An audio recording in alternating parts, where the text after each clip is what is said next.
ગુજરાતના આણંદ જિલ્લાના પશુપાલક જયેશભાઈ પટેલના તબેલાની મુલાકાતે ઘણા જિજ્ઞાસુ પશુપાલકો આવે છે। પશુપાલનમાં ઉપયોગી અદ્યતન સાધનો અને પદ્ધતિઓને પ્રયોગમાં મૂકી તેમણે પોતાના વ્યવસાયને તો નફાકારક બનાવ્યો છે, સાથે સાથે પોતે મેળવેલ પશુ સંવર્ધન જ્ઞાનનો લાભ તેઓ બીજા પશુપાલકો સુધી પણ પહોંચાડે છે। હું વધારે પડતા ફેર મેરાઓમાં વધારે જોઉં છું, વાય બેન્ડમાં વધારે જોઉં છું, તો ત્યાં આગળ જે તે સ્ટોર હોય અને એમાં મારા પશુપાલનને લગતા વધારે સ્ટોર હોય તો હું એમનો યુઝ કરતો હતો, એમને સમજવા માગતો હતો કે એ લોકોએ સ્ટોર જે ખોલ્યા છે તો એ લોકોએ કેમ ખોલ્યા છે, તો એના થકી આપણને એનું નોલેજ મળતું કે ભાઈ આવું કરવાથી આવું થાય ને આવું કરવાથી આવું થાય।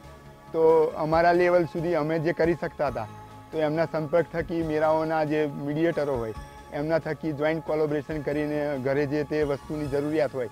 તો એ અમે પૂરી પાડીને અમારા પશુપાલનમાં એ ફેરફાર કરીએ અને એ ધીમે ધીમે કરતા ગયા એટલે આ એ રીતનું અમને ખબર પડી ગઈ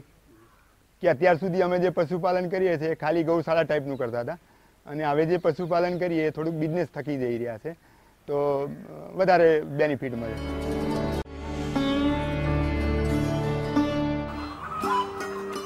ઝારોલા ગામના જયનીલ પટેલે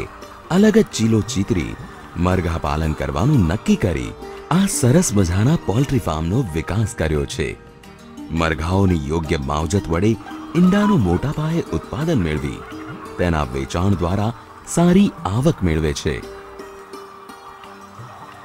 અમે આ ધંધો 1999ની સાલથી ચાલુ કર્યો છે અને અત્યારે અમારી પાસે 40,000 પક્ષીઓનું ફાર્મ છે,